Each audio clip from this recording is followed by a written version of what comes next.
भारत माता की, भारत माता की, भारत माता की। वंदे वंदे वंदे।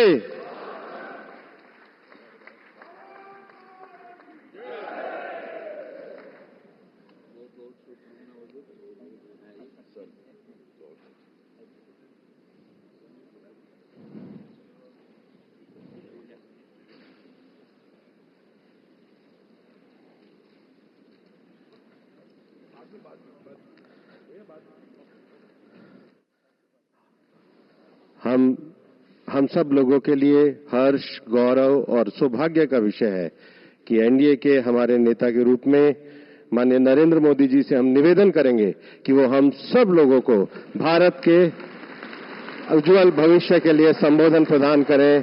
हम सब लोग करतल ध्वनि से माननीय प्रधानमंत्री जी का अभिनंदन और स्वागत करें।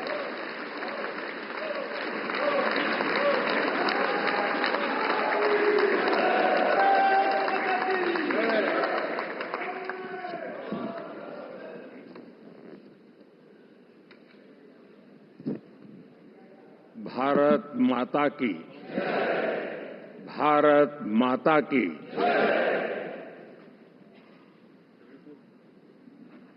मैं सबसे पहले तो इस सभागृह में उपस्थित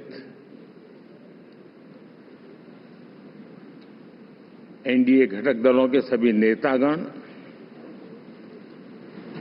नवनिर्वाचित सभी सांसदगण और हमारे राज्यसभा के भी सांसदगण, आप सबका हृदय से बहुत बहुत आभार व्यक्त करता हूं।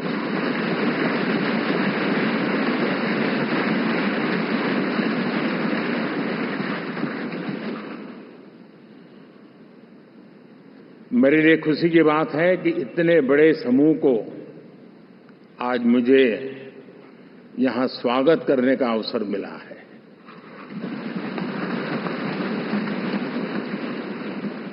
जो साथी विजयी होकर के आए हैं वे सभी अभिनंदन के अधिकारी हैं, लेकिन जिन लाखों कार्यकर्ताओं ने दिन रात परिश्रम किया है, न उन्होंने दिन देखा न रात देखी, और इतनी भयंकर गर्मी में हर दल के कार्यकर्ता ने जो पुरुषार्थ किया है, परिश्रम किया है, मैं आज संविधान सदन के इस सेंट्रल हॉल से सर झुका करके उनको प्रणाम करता हूं।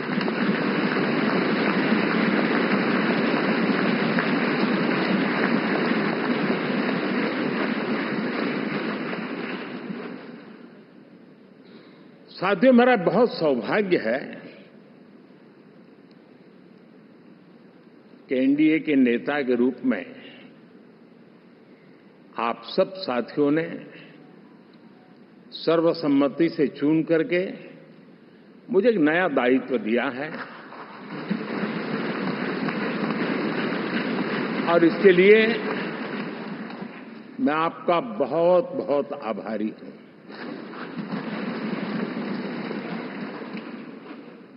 व्यक्तिगत जीवन में एक मैं जवाबदारी का एहसास करता हूं। जब 2019 में इस सदन में मैं बोल रहा था, आप सबने मुझे नेता के रूप में चुना था, और तब मैंने एक बात पर बल दिया था, विश्वास। आज जब आप मुझे फिर से एक बार ये दायित्व देते हैं, इसका मतलब है कि हम दोनों के बीच, हम आपस में विश्वास का सेतु इतना मजबूत है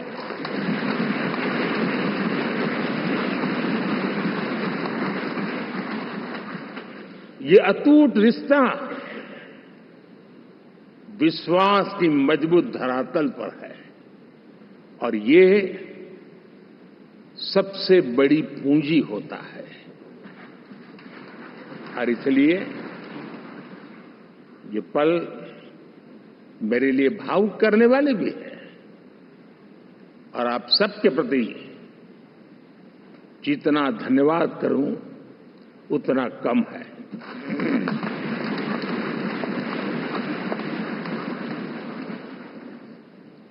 साथियों,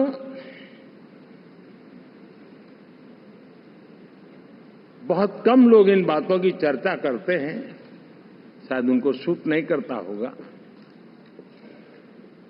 लेकिन हिंदुस्तान के इतने महान लोकतंत्र की ताकत देखिए कि एनडीए आज देश में 22 राज्यों में लोगों ने उनको सरकार बनाकर के सेवा करने का मौका दिया।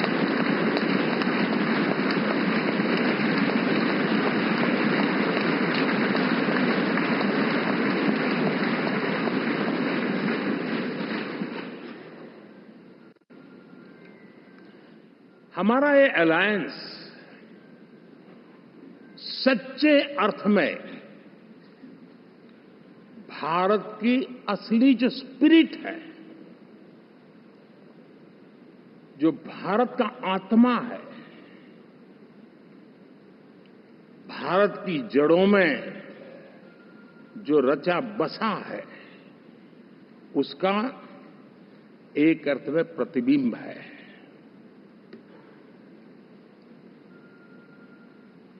और मैं इसलिए कह रहा हूं कि थोड़ी नजर करें, हमारे देश में 10 ऐसे राज्य जहां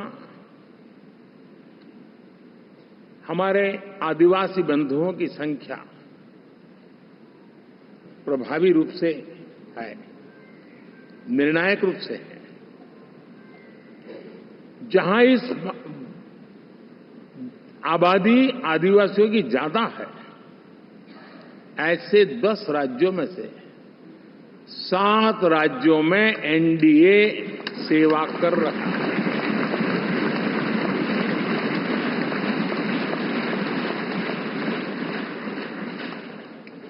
साथियों, हम सर्वपंथ संभाव के हमारे संविधान को समर्पित है और देश में चाहे हमारा गोवा हो या हमारा नॉर्थ ईस्ट हो, जहां बहुत बड़ी मात्रा में हमारे ईसाई भाई बहन रहते हैं, आज हम उन राज्यों में भी एनडीए के रूप में सेवा का अवसर हमें मिला हुआ है।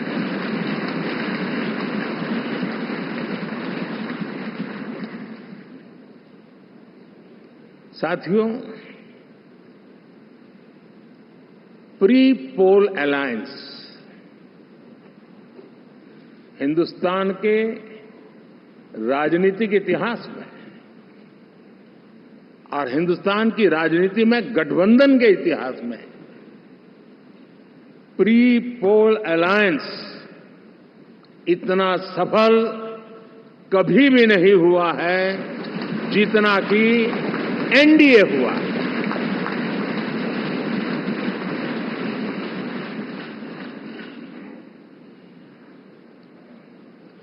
और ये गठबंधन का विजय,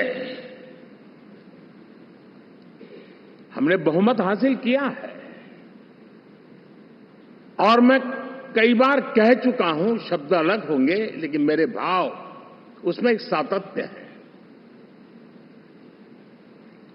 सरकार चलाने के लिए बहुमत आवश्यक है, लोकतंत्र का वही एक सिद्धांत है, लेकिन देश चलाने के लिए सर्वमत बहुत जरूरी होता है।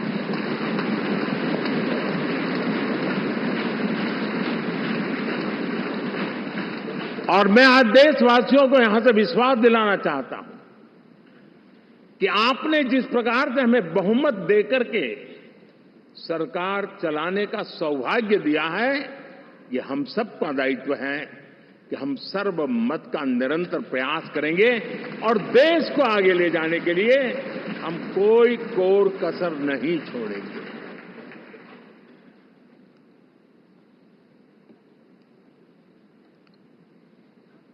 साथियों, एनडीए को करीब करीब 3 दशक हो चुके हैं। यानी आजादी के 75 साल में 3 दशक एनडीए, ये सामान्य घटना नहीं है जी। विविधता से भरे हुए अपनी लोकतांत्रिक और सामाजिक रचना के बीच में ये 3 दशक की यात्रा एक बहुत बड़ी मजबूती का संदेश देती है। और मैं आज बड़े गर्व के साथ कहता हूं कि किसी एक समय वो था कि संगठन के कार्यकर्ता के रूप में इस अलायंस का हिस्सा था, व्यवस्थाओं से जुड़ा रहता था, और आज सदन में बैठ करके आपके साथ काम करते करते मेरा भी नाता इससे 30 साल का रहा है। और मैं कह सकता हूं, हकीकतों के तथ्यों के आधार पर कह सकता हूं, ये सबसे सफल अलायंस है।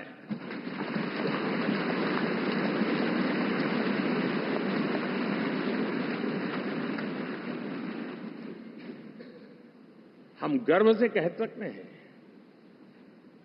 कि 5 साल का टर्म होता है।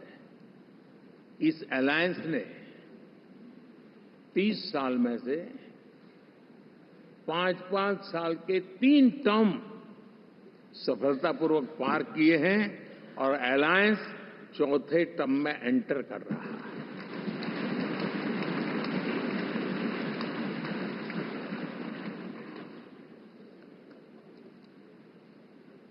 साथियों, इस बात को जो राजनीति के विशेषज्ञ हैं, अगर मुक्त मन से, मुक्त मन शब्द बहुत महत्व का है, वे सोचेंगे तो पाएंगे कि एनडीए ये सत्ता प्राप्त करने का या सरकार चलाने का कुछ दलों का जमावड़ा नहीं है। ये राष्ट्र प्रथम की मूल भावना से नेशन फर्स्ट के प्रति कमिटेड वैसा ये समूह है। और 30 साल का लंबा कालखंड शुरू में शायद असेंबल हुआ होगा, लेकिन आज मैं कह सकता हूं कि भारत के राजनीतिक व्यवस्था में एक ऑर्गेनिक अलायंस है।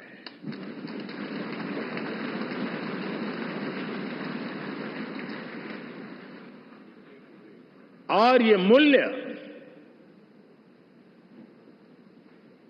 श्रद्धेय अटल बिहारी वाजपेयी, श्री प्रकाश सिंह जी बादल, श्री बाला साहब ठाकरे, श्री जॉर्ज फर्नांडिस, श्री शरद यादव, अनगिनत नाम मैं कह सकता हूं। इन लोगों ने जिस बीज को बोया था, वो आज भारत की जनता ने विश्वास का सिंचन कर करके उस बीज को वटवृक्ष बना दिया है।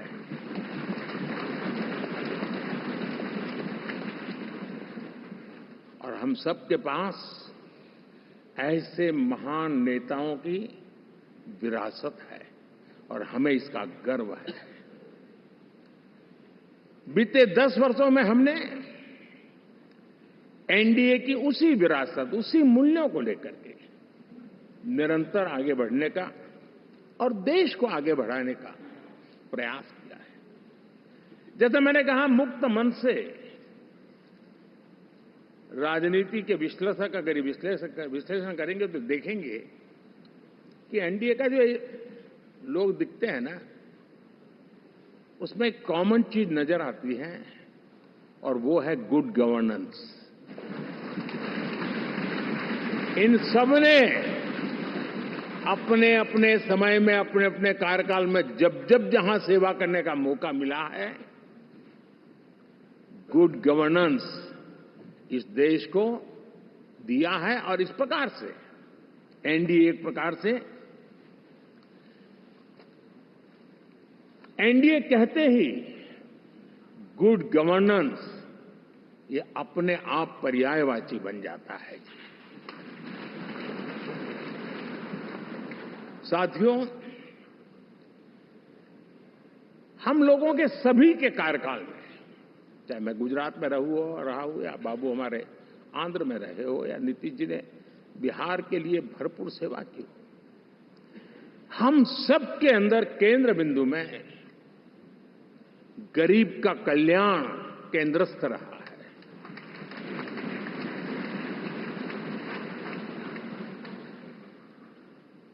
और देश ने एनडीए के गरीब कल्याण के, गुड गवर्नेंस के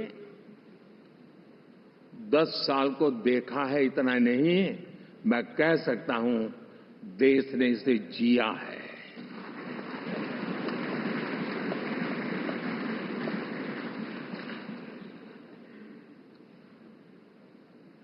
जनता जनार्दन ने सरकार क्या होती है, सरकार क्यों होती है, सरकार किसके लिए होती है, सरकार कैसे काम करती है, इसको पहली बार अनुभव किया है। वरना जनता और सरकारों के बीच में एक खाई की व्यवस्था ही बनी हुई थी। हमने उसको पाट दिया है। हमने सबका प्रयास का मंत्र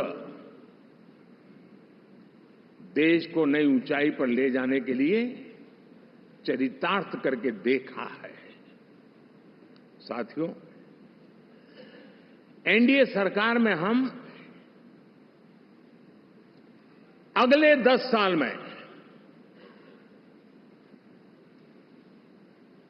मैं बहुत जिम्मेवारी के साथ कह रहा हूं, अगले 10 साल में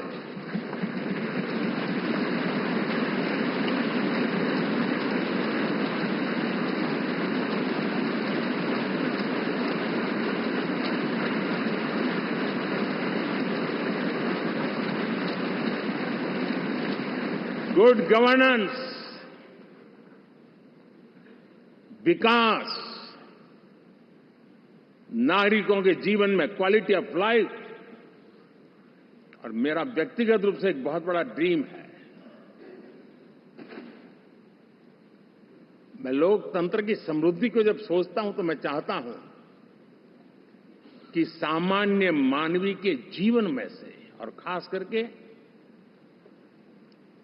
मध्यम वर्ग, उच्च मध्यम वर्ग, उनके जीवन में से सरकार की दखल जितनी कम हो, उतनी लोकतंत्र की मजबूती है।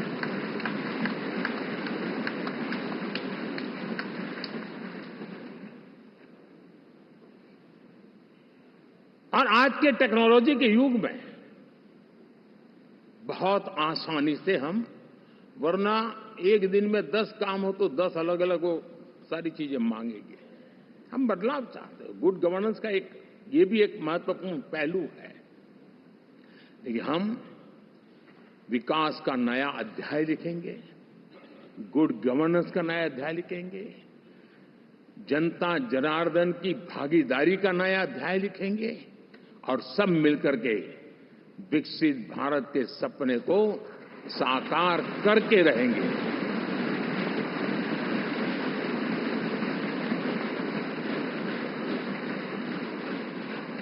साथियों, एनडीए में, और मैं अगर विस्तार से कहूं तो सदन में किसी भी दल का कोई भी जनप्रतिनिधि होगा, मेरे लिए सब बराबर है।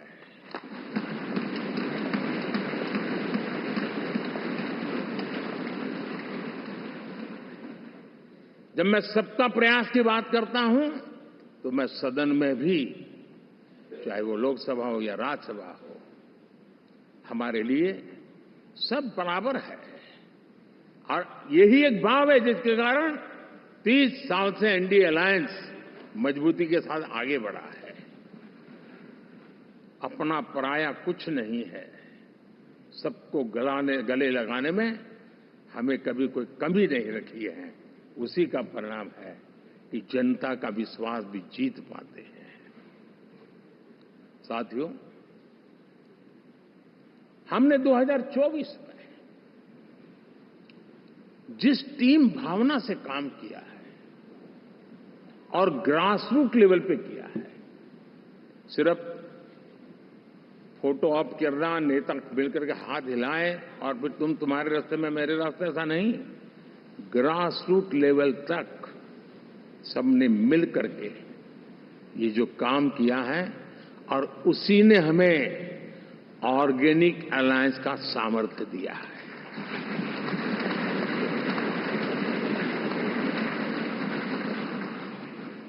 एक दूसरे का सहयोग किया है। हर किसी ने यही सोचा, जहां कम वहां हम। अगर कोई कमी है तो मैं आऊंगा, मैं मेहनत करूंगा, लेकिन तुम्हें कमी नहीं रहने दूंगा। जहां कम वहां हम, ये हर कार्यकर्ता ने जी करके दिखाया है, और तभी तो जीत आती है। साथियों, कभी कभी मैं कह सकता हूं कि हमारा 10 साल का अनुभव है, भारत के हर क्षेत्र का और भारत के हर नागरिक का जो एस्पिरेशंस हैं, रीजनल एस्पिरेशंस हैं, वे और नेशनल एस्पिरेशंस, इसका एक अटूट नाता होना चाहिए। इसके बीच में हवा तक गुजर न सके, इतना जुड़ाव होना चाहिए, तब देश आगे बढ़ता है।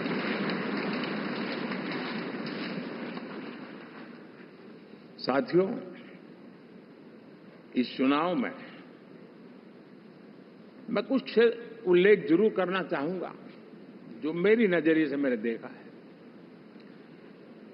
दक्षिण भारत में एनडीए ने एक नई राजनीति की नींव मजबूत की है।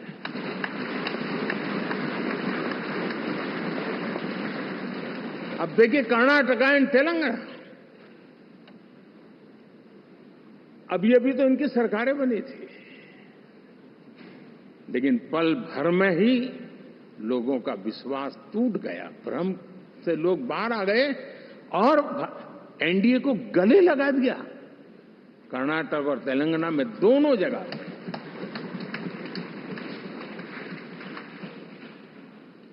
साथियों, तमिलनाडु, मैं तमिलनाडु की टीम को भी बधाई देना चाहूंगा।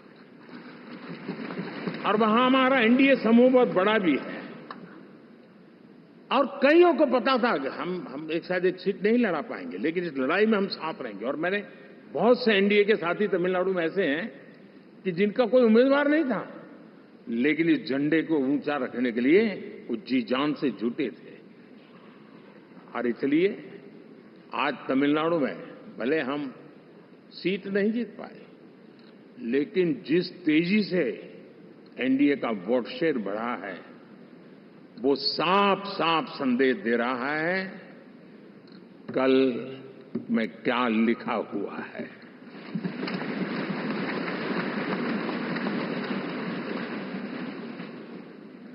साथियों, पुडुचेरी हो, केरला, हमारे सैकड़ों कार्यकर्ताओं के बलिदान हुए हैं। यूडीएफ हो या एलडीएफ हो, शायद हिंदुस्तान के राजनीतिक जीवन में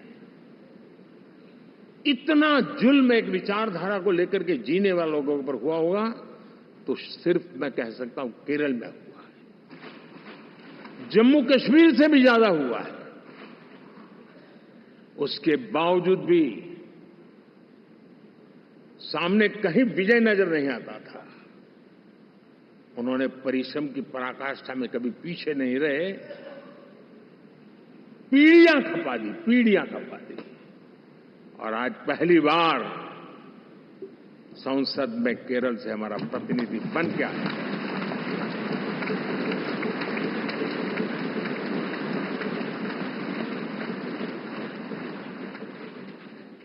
साथियों,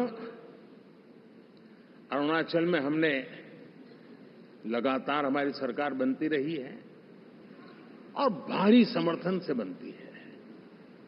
सिक्किम में भी हमारे एनडीए की सरकार करीब करीब क्लीन स्वीप के साथ, अरुणाचल क्लीन स्वीप। आंध्र, मैं अबू बाबू को पूछ रहा था, बोले हिस्टोरिकली ये सबसे हाईएस्ट विक्ट्री है।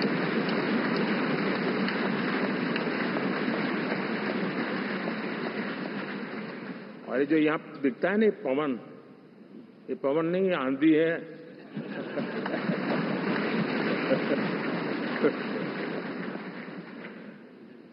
आंध्र ने इतना बड़ा हमारे प्रति जनमत दिया है। हिंदुस्तान के लिए एक सामान्य मानवीय की विकास की जो जिजीविषा है, उसका प्रतिबिंब है। और महाप्रभु जगन्नाथ,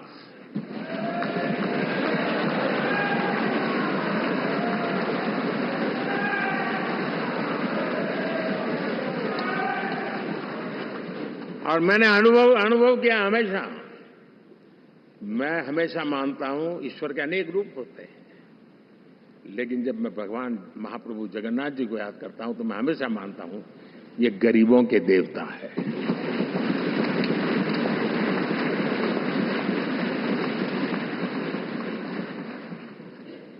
और वहां जो क्रांति रूप परिणाम आया है, मैं इसे एक रिवॉल्यूशन देख रहा हूं।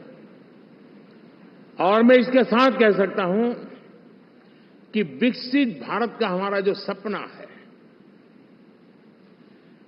आने वाले 25 वर्ष, पहले मैंने 10 साल कहा था, या मैं 25 साल कह रहा हूं, आने वाले 25 साल महाप्रभु जगन्नाथ जी की कृपा से उड़ीसा देश की विकास यात्रा के ग्रोथ इंजन पैकी एक होगा।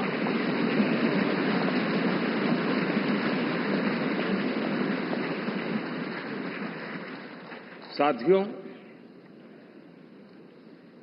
हम लोग जब 4 जून के नतीजे चल रहे थे, मैं तो अपने काम में कुछ व्यस्त था। बाद में फोन आना शुरू हो गए, तो मैंने किसी को पूछा, यार ये तो ठीक है आंकड़े वांकड़े, तो मुझे ये बताओ कि ईवीएम जिंदा है कि मर गया?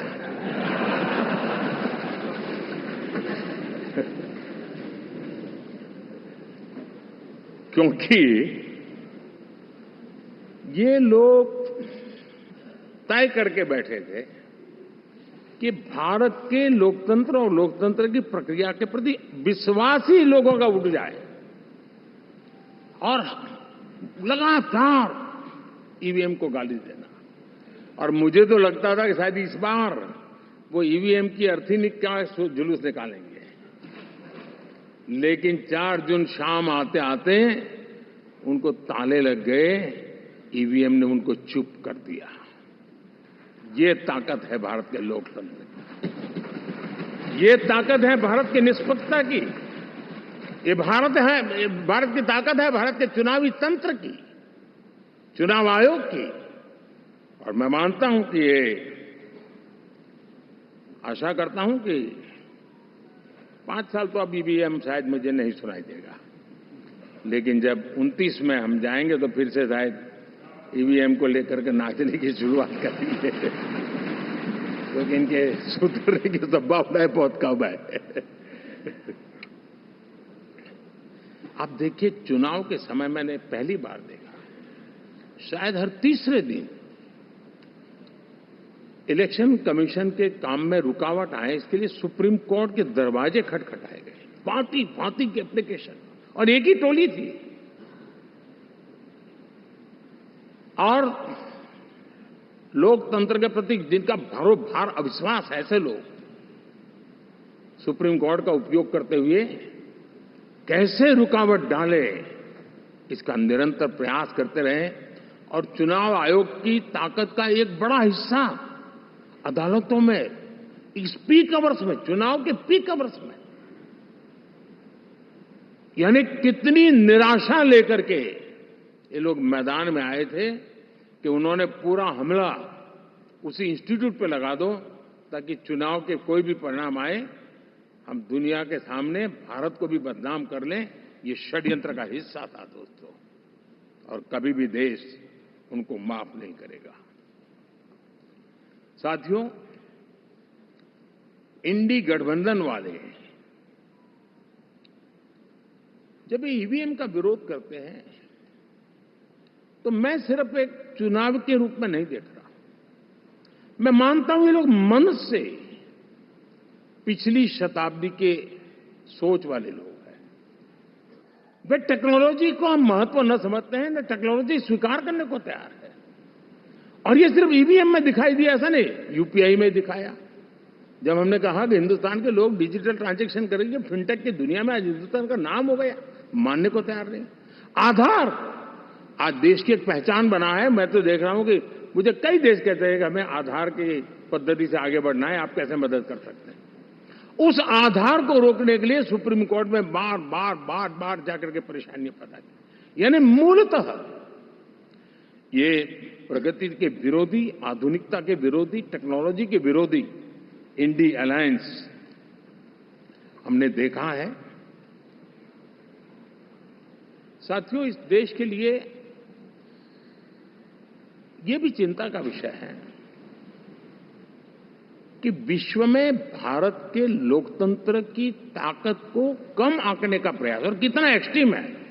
मैं दुनिया में ढोल पीट रहा हूं कि हम मदर ऑफ डेमोक्रेसी है, और ये दुनिया में जाकर के बता रहे नहीं हमारे देश में तो डेमोक्रेसी जैसा कुछ नहीं, कि वो मोदी बैठ गया है, वो एक चाय बेचने वाला यहां पहुंच कैसे गया, कुछ तो गड़बड़ की होगी। ये जो इनकी मनस्थिति है जी, भारत के नागरिकों को चुनाव प्रक्रिया के प्रति अविश्वास पैदा करने का जो उनका षड्यंत्र है, मैं मानता हूं कि अब दुनिया भी भारत के लोकतंत्र की विविधता, विशालता, व्यापकता, गहनता, इन सबको भी जानने समझने के लिए आकर्षित होगी। ऐसे इस चुनाव के नतीजे में देख रहा हूं। साथियों, जब 1 तारीख को मतदान पूरा हुआ और 4 तारीख को काउंटिंग, इस बीच की चीजों को आप देखिए। योजनाबद्ध तरीके से देश को हिंसा की आग में झोंकने का बयान दिए जाते थे। यहां इकट्ठे होना, यहां पहुंचना, यहां करना। कुछ लोग इस चीज को गंभीर नहीं लेते, लेकिन ये बहुत गंभीर है। आप भारत के लोकतंत्र को, पहले उसकी व्यवस्था को अनादर करते हो, अब परिणाम आने से पहले एक ऐसा माहौल बना दो कि बस आग लगा देंगे। हर प्रकार से उन शब्दों का अर्थ यही निकलता है कि उन्होंने देश को उस दिशा में ले जाने का प्रयास किया था। लगातार देश को गुमराह करने का प्रयास किया गया, देश के लोगों को बांटने का प्रयास किया। अरे, चुनाव एक ऐसा लोकोत्सव होता है कि ज्यादा से ज्यादा लोगों को हम जोड़े, तोड़ने के लिए नहीं होता है। लेकिन हर प्रकार से कोशिश यही की गई। साथियों, मैं मानता हूं कि 2024 के लोकसभा के चुनाव के जो नतीजे हैं, हर पैरामीटर से देखेंगे, दुनिया ये मानती है और मानेगी कि ये एनडीए का महाविजय है।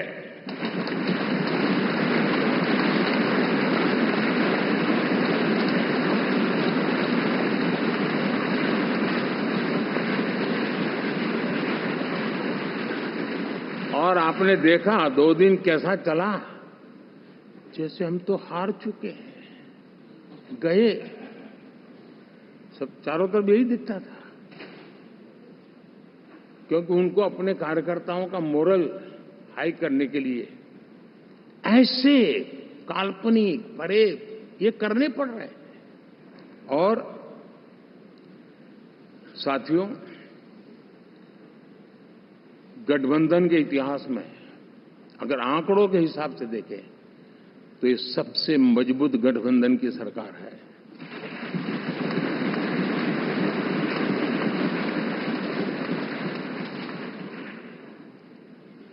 लेकिन कोशिश ये की गई कि इस विजय को स्वीकार न करना, उसको पराजय के छाया में डुबो कर रखना, लेकिन उसकी ऐसी चीजों की बाल मृत्यु हो जाती है और हो भी गई। लेकिन देशवासी जानते हैं कि न हम हारे थे न हम हारे हैं।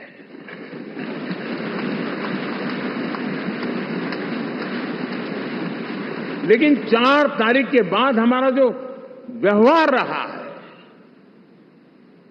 वो हमारी वो पहचान बताता है कि हम विजय को पचाना जानते हैं।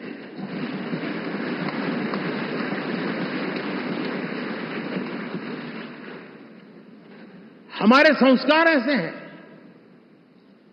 कि विजय की गोद में उन्माद पैदा नहीं होता है और न ही पराजित लोगों के प्रति उपहास करने के हमारे संस्कार हैं। हम विजय को भी पचाते हैं और पराजित का भी उपहास करने की विकृति हम नहीं पालते हैं। ये हमारे संस्कार हैं। अब किसी भी बालक को पूछो कि भाई लोकसभा के चुनाव के पहले सरकार किसकी थी, तो कहेगा एनडीए। 24 के नतीजों के बाद सरकार किसकी बनी, एनडीए। फिर हारे कहां से भाई? पहले भी एनडीए थी, आज भी एनडीए और कल भी एनडीए है।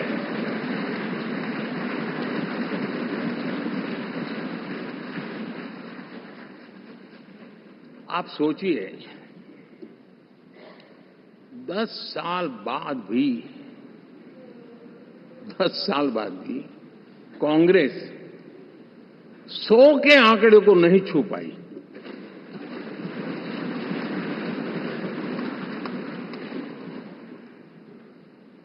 और अगर मैं 14, 19 और 24 3 चुनावों को जोड़ करके कहूं, कांग्रेस के 3 चुनाव जोड़ूं, तो इन 3 चुनावों में जितनी सीटें मिली है उससे ज्यादा हमें इस चुनाव में मिली है।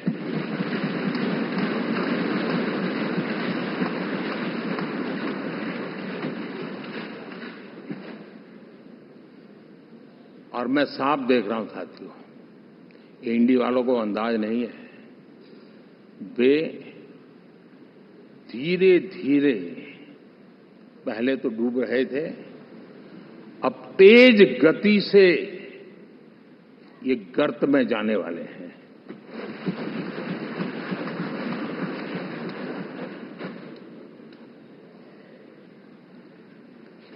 साथियों,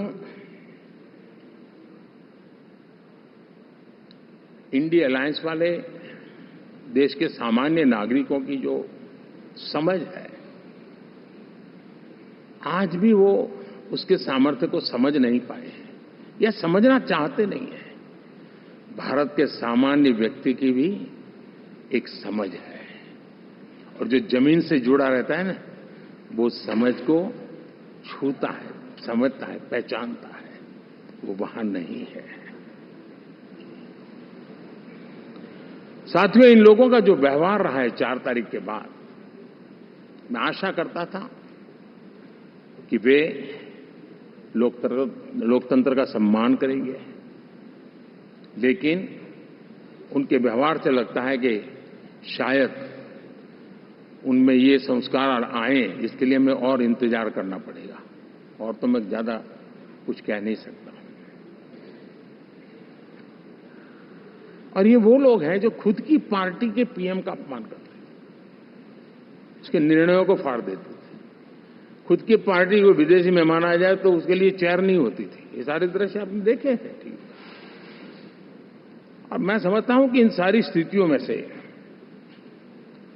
हम लोकतंत्र की मजबूती और जनता जनार्दन के प्रति आस्था, इसको हम साथियों,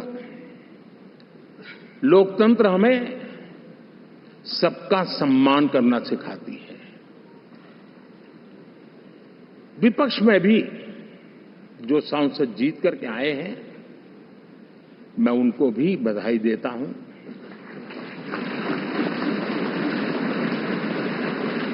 और मैं पिछले 10 वर्ष में एक चीज मिस कर रहा था कि debate, participation, quality of debate मैं मिस कर रहा हूं। लेकिन मैं आशा करता हूं कि अब इस नया जो सदन बना है वो कमी मुझे खलेगी नहीं। शायद हमारे साथी भी राष्ट्रहित की नीयत के साथ सदन में आएंगे और भले वो विपक्ष में बैठे होंगे, लेकिन राष्ट्र के विपक्ष में नहीं है, हमारे विपक्ष में है। राष्ट्र में तो हम सब एक ही दिशा में हैं।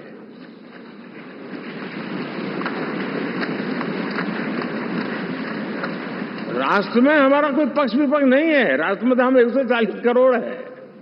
और मैं आशा करता हूं कि वो राष्ट्रहित की भावना को लेकर के सदन में आएंगे और सदन को समृद्धि देने में वे कुछ न कुछ योगदान करेंगे। साथियों, 24 का जनादेश एक बात को बार बार मजबूती दे रहा है, बार बार मजबूती दे रहा है कि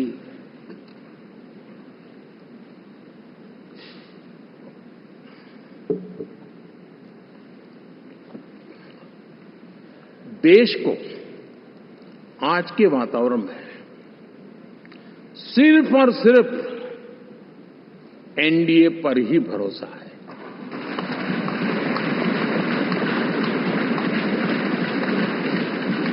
और जब इतना अटूट विश्वास है, इतना भरोसा है, तो स्वाभाविक है देश की अपेक्षाएं भी बढ़ेगी। और मैं इसे अच्छा मानता हूं और हम सबका कर्तव्य भी मानता हूं। और इन अपेक्षाओं को पूर्ण करने के लिए, और मैंने पहले भी कहा था कि जो 10 वर्ष हमने काम किया है वो तो ट्रेलर है।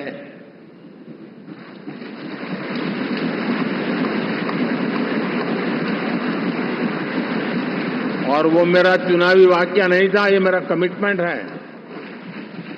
हमें और तेजी से, और विस्तार से, और तेज गति से देश के आकांक्षाओं को पूर्ण करने में रत्ती भर भी विलंब नहीं करना है।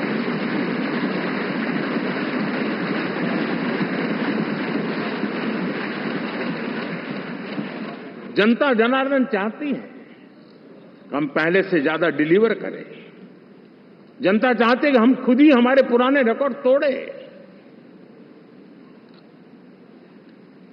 और मैं साथियों, एक तरफ एनडीए रखूं, दूसरी तरफ भारत के लोगों के सपने और संकल्पों को रखूं, तो मैं कहूंगा NDA, new India, develop India, aspirational India.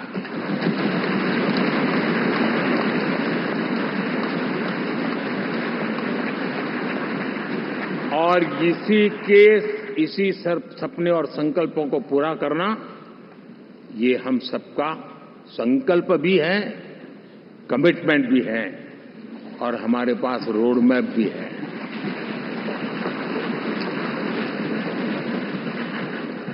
साथियों, एनडीए ने हमेशा करप्शन फ्री, रिफॉर्म ओरिएंटेड, स्थिर सरकार देश को दी है। जब जब हमें अवसर मिला हम लोगों ने काम किया है। उसके सामने कांग्रेस नेतृत्व वाली यूपीए, अब उन्होंने पुरानी अपनी छवि सुधारने के लिए नाम बदल दिया, लेकिन पहचान घोटालों की है। आए दिन घोटाले, यही पहचान रही है।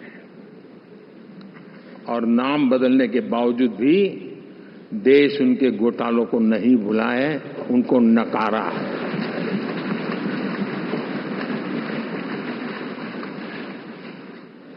और मैं कह सकता हूं साथियों, इंडी अलायंस वालों ने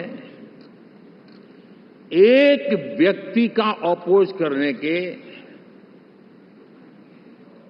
वन पॉइंट एजेंडा के कारण देश की जनता ने उनको ही ऑपोजिशन में बिठा दिया है।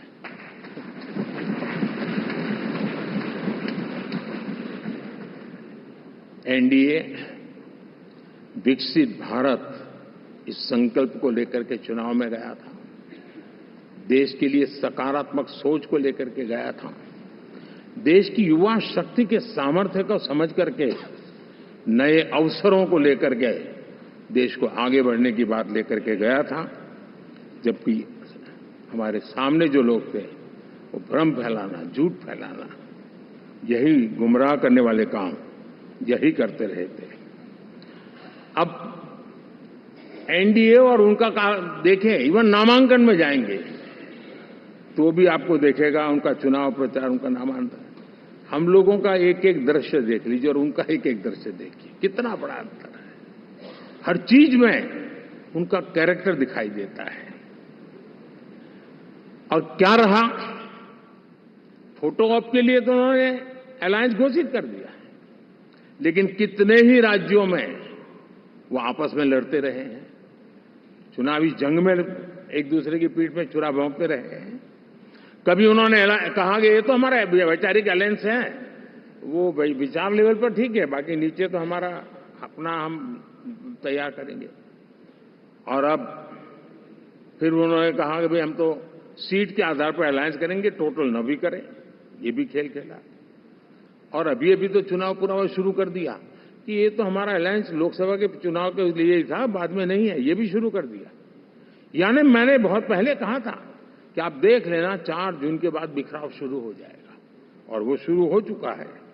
इसका मतलब ये हुआ कि वो सिर्फ और सिर्फ सत्ता सुख के लिए एक दूसरे का साथ देने की कोशिश करते थे, लेकिन उनमें उनका अगर स्वार्थ निश्चित होता तो साथ देना, वरना नहीं देना, एक कैरेक्टर था।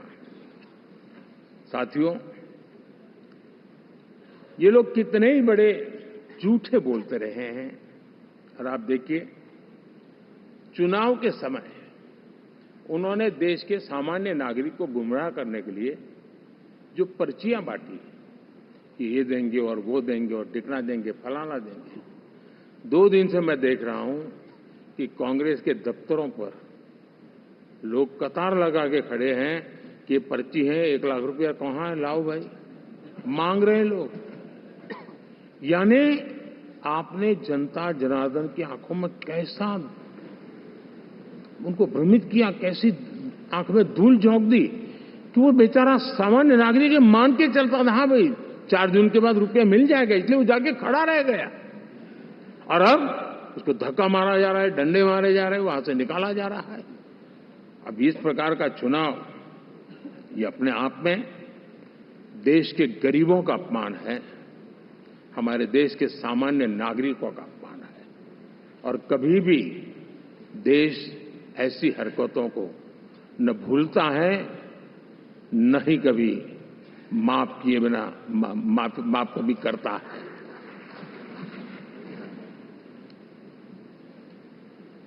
साथियों, हमारे लिए संतोष की बात है कि हम एक कमिटमेंट से काम कर रहे हैं। 10 साल में हमने 25 करोड़ गरीबों को गरीबी से बाहर निकाला है।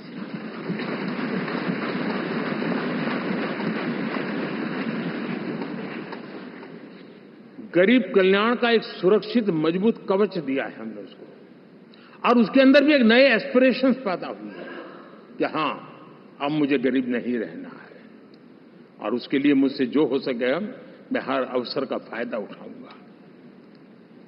3 करोड़ गरीबों को घर, ये ऐसे कहने का आंकड़ा नहीं है जी। कितनी मेहनत पड़ती है मुझे मालूम है, लेकिन हम सफलतापूर्वक इसको कर पाए हैं। 4 करोड़ लोगों को दे चुके हैं, 3 करोड़ का हम संकल्प लेकर के आज से आगे बढ़ेंगे। यानी ये भी हिम्मत है कि 4 करोड़ देने के बाद जिन परिवारों का विस्तार हुआ है, जरूरत पड़ी है और राज्यों की भी उसमें इच्छा है, 3 करोड़ नए घर बनाने का संकल्प। 70 वर्ष की आयु से ऊपर के व्यक्तियों को, नागरिकों को 5 लाख रुपए तक इलाज के लिए मुफ्त इलाज की व्यवस्था। मुद्रा योजना के तहत हमारे नौजवानों को कारोबार के लिए 20 लाख तक की उनकी बैंक से उनको लोन मिले, इसकी व्यवस्था।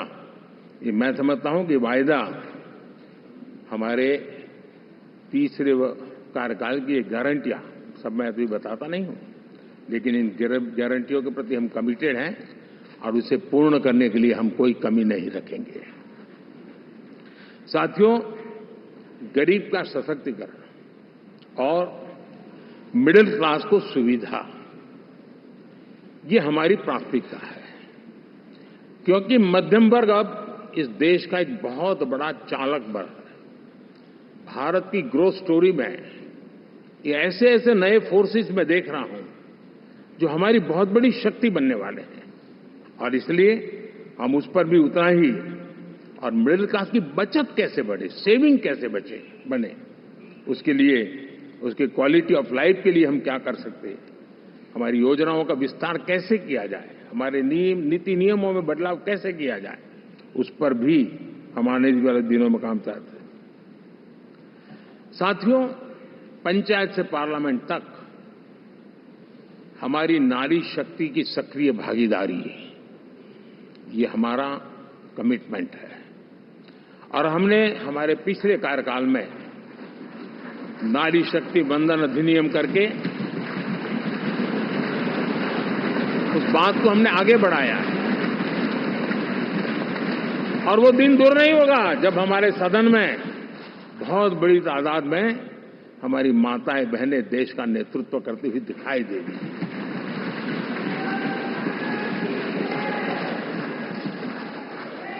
इस पूरे चुनाव में हम सबसे ज्यादा महिला उम्मीदवारों को टिकट देने वाली पार्टी रहे हैं, ये हमारा कमिटमेंट है। हमारी महिला सांसदों को जो आशीर्वाद देश की जनता ने दिया है, मैं इसके लिए विशेष रूप से उनका आभार व्यक्त करता हूं। और साथियों, आपने देखा होगा G20 समिट में दुनिया के सामने एक विषय लेकर के हम बड़े आग्रह से गए हैं, और वो है empowerment of women, development of women. इन सारी बातों को तो हम परिचित हैं। हमने एक नया शिफ्ट किया है और हम G20 समिट से भी इसको आगे बढ़ा रहे हैं, विमेन लेड डेवलपमेंट।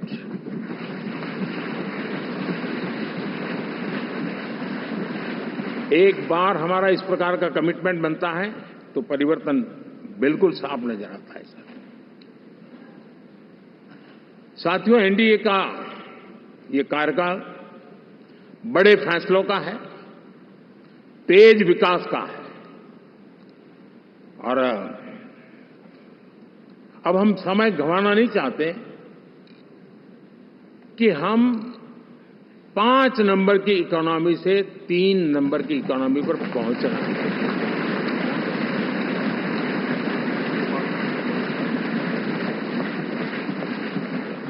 और ये खाली 5 और 3 का आंकड़ा नहीं है, उसके कारण जो अर्थव्यवस्था का कद बन जाता है, वो सामान्य मानवीय की आशा आकांक्षाओं को पूरी करने के लिए सरलता बढ़ जाती है। देश के लिए जो जरूरतें हैं वो आराम से पूरी करने का सामर्थ्य बन जाता है, और इसलिए हम उस दिशा में बड़ी कोशिश करके आगे बढ़ना चाहते हैं। राज्यों का सहयोग भी उसमें उतना ही महत्वपूर्ण है, और भारत के संविधान ने हमें जिस प्रकार का दिशा निर्देश किया है कोऑपरेटिव फेडरलिज्म का, लेकिन मैंने उसमें आग्रह रखा है कॉम्पिटिटिव कोऑपरेटिव फेडरलिज्म। हमारे राज्यों के बीच में भी तंदुरुस्त स्पर्धा हो, राज्य और केंद्र के बीच में भी तंदुरुस्त स्पर्धा हो, हम अच्छा करने की स्पर्धा करें और उस दिशा में हम आगे बढ़ना चाहते हैं। और हमने देखा है कि जब मैं कॉम्पिटिटिव कोऑपरेटिव फेडरलिज्म की बात करता हूं, आपने देखा G20 समिट हम एक जगह पे कर सकते थे, हम भी मालाएं पहन करके फोटो निकलवा सकते थे, लेकिन हिंदुस्तान के अनेक शहरों में 200 से ज्यादा मीटिंगें हुई और दुनिया भर के नीति निर्धारक जो कहे G20 देशों के और बाकी भी 5-7 देशों के, वो हिंदुस्तान के कोने कोने में गए, उनके देशों में जाकर के भारत की विविधता, भारत की विशालता, इसकी चर्चा कर रहे हैं। उनके लिए आश्चर्य है, हमने तो दिल्ली आकर के वापस जाते थे, पता ही नहीं था कि देश इतना बड़ा है। तो अपनी एक ताकत का परिचय हुआ है। हमने कोविड में देखा, राज्यों के साथ कोऑपरेशन के साथ हमने जिस प्रकार से लड़ाई लड़ी और एक सूत्र में रह करके लड़े, दल किसी का भी हो सरकार में, लेकिन हमने इस काम को किया क्योंकि हमारा कोऑपरेटिव फेडरलिज्म के प्रति कमिटमेंट है। एस्पिरेशनल डिस्ट्रिक्ट एक ऐसा मॉडल है गवर्नेंस का जिसमें राज्य भी उतना ही सक्रियता से हमारे साथ जुड़े हुए हैं, और दुनिया के लिए जो डेवलपिंग कंट्रीज हैं उनके लिए गवर्नेंस का एक ऐसा मॉडल प्रस्तुत हो रहा है जिसका अब तो केस स्टडी के रूप में दुनिया के अनेक यूनिवर्सिटी केस स्टडी करना शुरू की है। अब उसको हम आगे बढ़ाते हुए एस्पिरेशनल ब्लॉक की तरफ ले जा रहे हैं ताकि हमारे ग्रासरूट लेवल पे भी जो वीक एरियाज हैं, जहां सुविधाएं अभी सामान्य एवरेज से भी नीचे हैं, उसको हम जल्दी से जल्दी उस स्टेट की एवरेज तक लाना चाहते हैं। देश का रीजन, कोई भी क्षेत्र हो, सर्वांगीण विकास को लेकर के हम चले हैं। साथियों, गत 10 वर्ष में इंफ्रास्ट्रक्चर के क्षेत्र में हमने एक बहुत बड़ा, यानी सोचने में भी बदलाव लाए। जमीन पर तो लाए, वरना हमारे देश में सोचा चलेगा यार, अरे एक बार कर लो ना, उस सहारे में से बदलाव नहीं। अब तो अच्छा ही चाहिए, बड़ा ही चाहिए, जल्दी से जल्दी पहुंचाने वाला चाहिए। सामान्य मानवीय के मन को हमने इस तरह से प्रेरित भी किया है और पुरुषार्थ करके हमने उस दिशा में काम किया है। 5 साल में हमें गति शक्ति, यानी इस प्रकार के प्लेटफॉर्म पर जो काम किया है, जो काम 6-6, 8-8 महीने तक नहीं होता था, वो आज 15-20 दिन में कर सकते हैं। सर, टेक्नोलॉजी का उपयोग करके हम काम कर रहे हैं, और ये जब होता है तो उसका मूल फायदा देश के नौजवानों के लिए रोजगार के अति अवसर बन जाते हैं। उनके लिए जीवन में सिलेक्शन के लिए बहुत बड़ा दायरा बढ़ जाता है, और वो हमें, साथियों, आज भारत दुनिया में विश्व के लिए एक नया मैन्युफैक्चरिंग हब के रूप में उभर रहा है। और जब हम मैन्युफैक्चरिंग हब कह रहे हैं, तब सिर्फ इलेक्ट्रॉनिक गुड्स या सर्विसेज की मैं बात नहीं कर रहा हूं। मैं फूड प्रोसेसिंग में भी आज दुनिया में हम बहुत तेजी से आगे बढ़ रहे हैं, और वो भारत के किसानों को बहुत बड़ी ताकत देने वाला है। उसी प्रकार से स्पेस हो, आर्टिफिशियल इंटेलिजेंस हो, स्टार्टअप्स की बात हो, स्किल जॉब अपॉर्चुनिटीज की बात हो, आज भारत बहुत तेजी से आगे बढ़ेगा, बढ़ रहा है, ये मेरा विश्वास है। साथियों, मुद्रा योजना, ड्रोन दीदी, विश्वकर्मा योजना, इसने भी नई संभावनाओं को जन्म दिया है।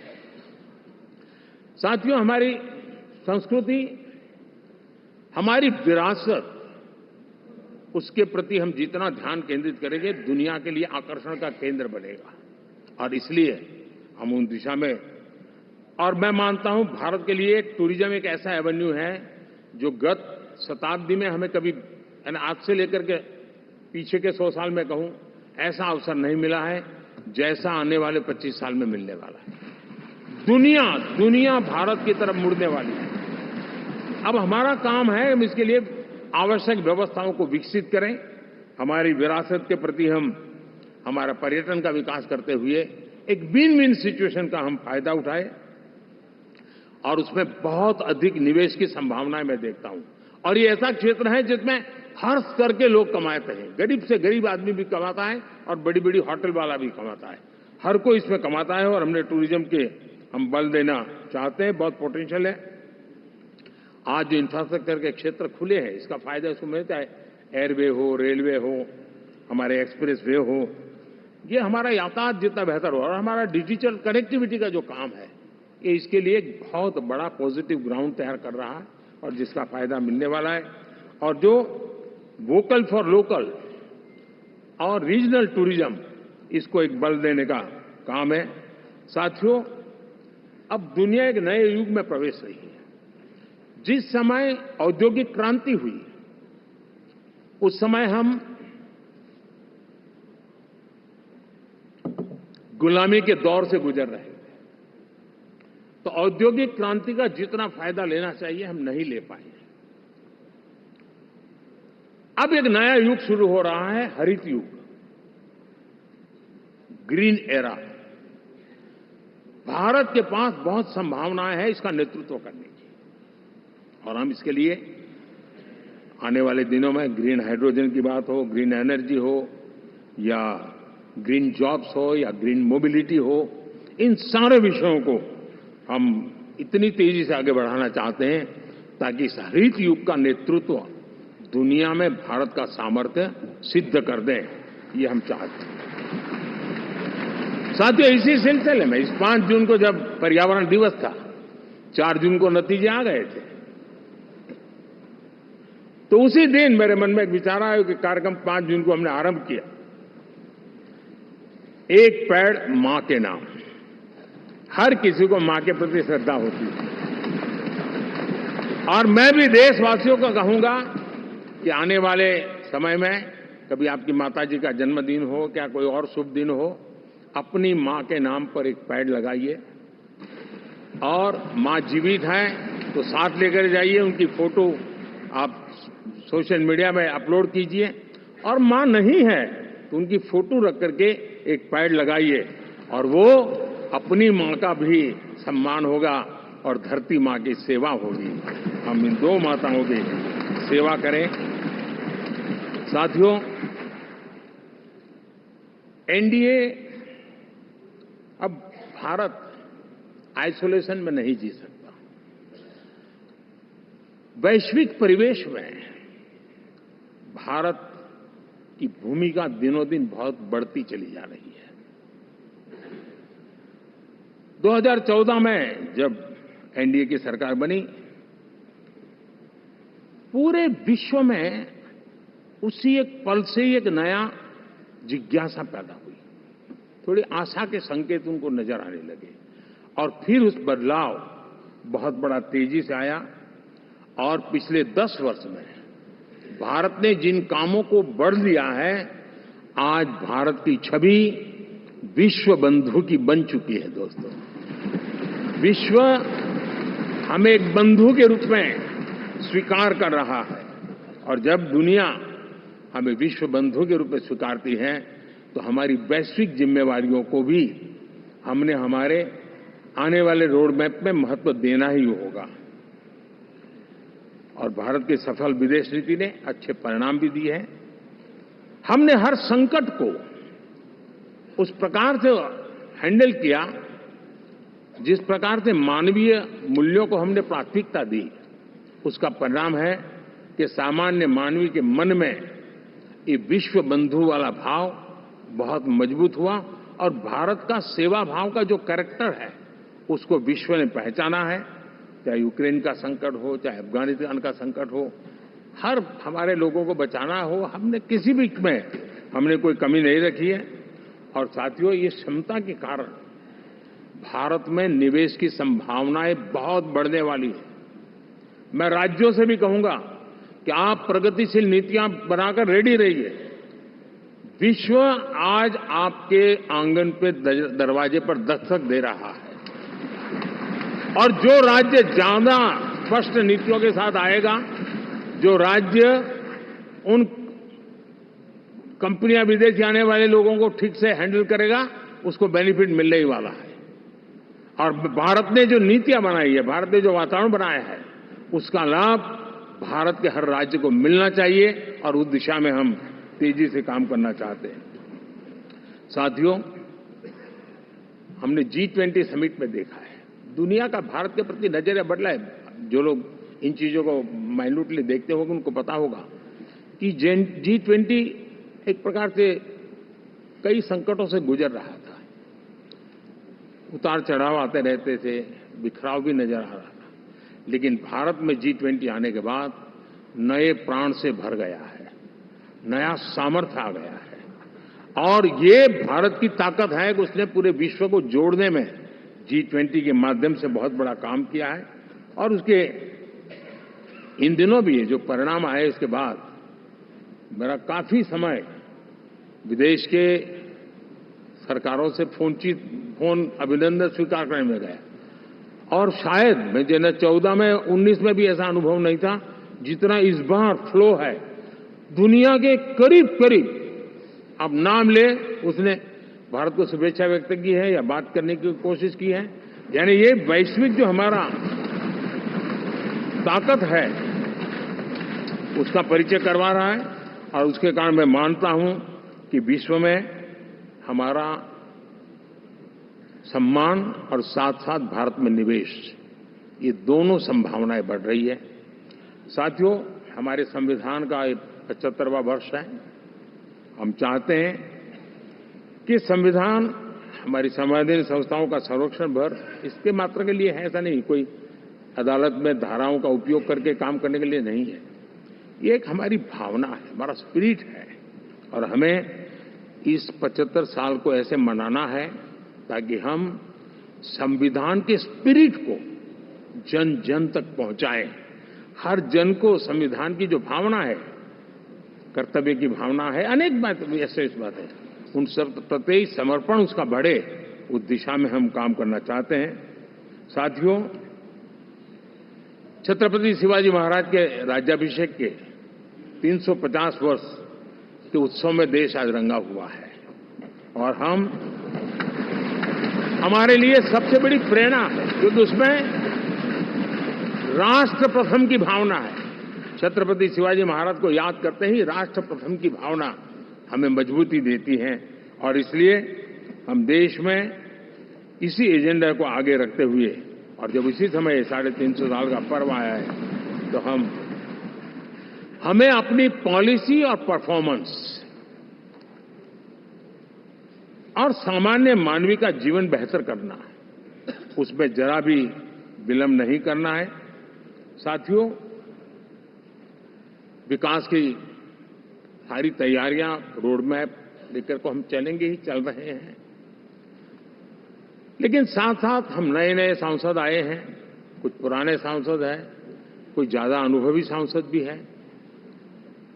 आप देखते हैं कि इन दिनों पिछले 2 दिन से आप टीवी पे देखते होंगे, एक भी सच्चाई मुझे उसमें नजर नहीं आई। कोई ये कह रहा है, कोई वो कह रहा था, सब मैंने कहा भी जरा पूछो तो ये जानकारी लाते कहां से, गपगोले चला रहे, किसी के खाते में कुछ भी डाल करके चल रहा है। तो मतलब ये थोड़े दिन, क्योंकि 10 साल से ऐसे अवसर नहीं मिले हैं, तो शायद ये उबाल जरा ज्यादा रहेगा। लेकिन आप मान के चलिए जी, ऐसे लोग कोई पहुंचेंगे, बस साहब मेरा अच्छा संबंध है, मंत्री में आपका नंबर कर सकता हूं, आया, हमें भी पता नहीं होता है यार। हो सकता है मिनिस्टर बनने का ये रास्ता होगा तो हम भी गलती से उसका हाथ पकड़ लेते हैं और वो पता नहीं वो किस खाई में डुबो देता है। कभी कभी तो शायद अब तो टेक्नोलॉजी ऐसी है कि हो सकता है मेरे सिग्नेचर से कोई लिस्ट बाहर निकल जाए कि ये मंत्री बन गए। हो सकता है कोई बुद्धिमान डिपार्टमेंट भी बांट दे। तो आजकल कई लोग सरकार बनाने में लगे हुए हैं, मंत्री पद बांट रहे हैं, पद बांट रहे हैं, व्यवस्था बांट रहे हैं। मैं आपसे आग्रहपूर्वक कहता हूं, और जो मोदी को जानते हैं, ये सारे प्रयास निरर्थक है। वे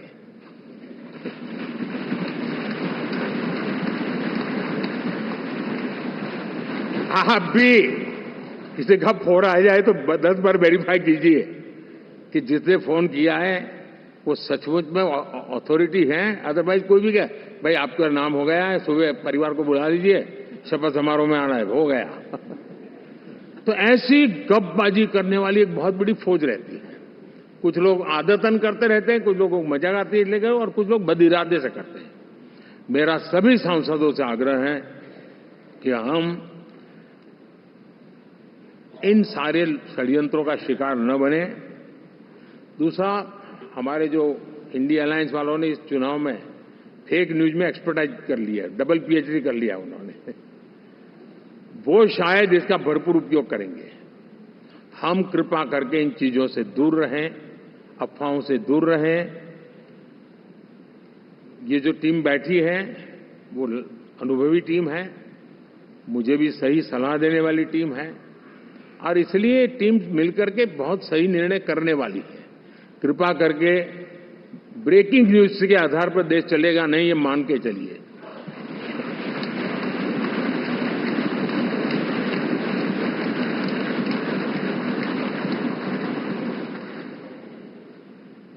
साथियों, विकसित भारत का संकल्प लेकर के हम चले हैं। 3 नंबर की इकोनॉमी पहुंच रहा, मैं जानता हूं। निश्चित रोड मैप के साथ उसको हम पार करने वाले हैं। और मैंने पहले भी कहा था कि मेरा पल पल देश के नाम है, मेरा पल पल आप लोगों के नाम है।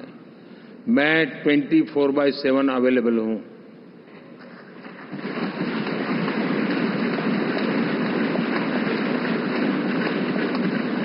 हमें मिलकर के देश को आगे बढ़ाना है।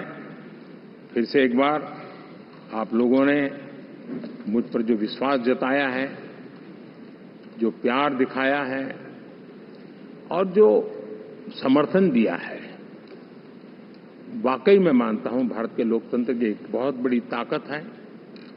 मैं जितना आपका आभार व्यक्त करूं उतना कम, और मैं विश्वास दिलाता हूं कि मैं आपकी आशा अपेक्षाओं को पूरी करने में, परिश्रम करने में कोई कमी नहीं रखूंगा।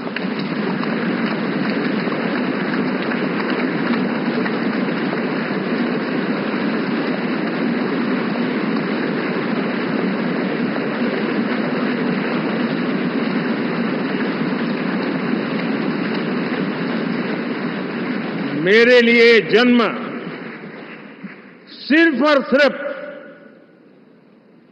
1 लाइफ 1 मिशन, और वो है मेरी भारत माता। ये मिशन है 140 करोड़ देशवासियों के सपनों को पूरा करने के लिए खप जाना।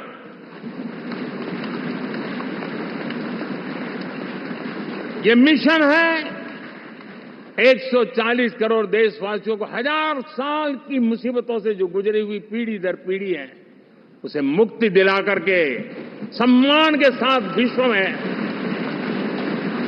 मेरा हर देशवासी दुनिया उसे देखे तो उसका मन कर जाए, काश ये हिंदुस्तान का है, अरे नजर मिल जाए तो अच्छा होगा। ये मैं स्थिति पैदा करना चाहता हूं। उसका मन लालायित होना चाहिए, हिंदुस्तानी है, अरे यार जरा हाथ मिला लूं, कुछ एनर्जी मुझे भी आ जाए। मैं देश को इस ऊंचाई पे ले जाना चाहता हूं। और साथियों, मुझे पक्का विश्वास है आपका साथ, आपका सहयोग, आपका अनुभव बहुत बड़े परिणामों की संभावनाएं लेकर के आया है। लोकसभा का ये गठन उन सभी आकांक्षाओं को पूरा करेगा।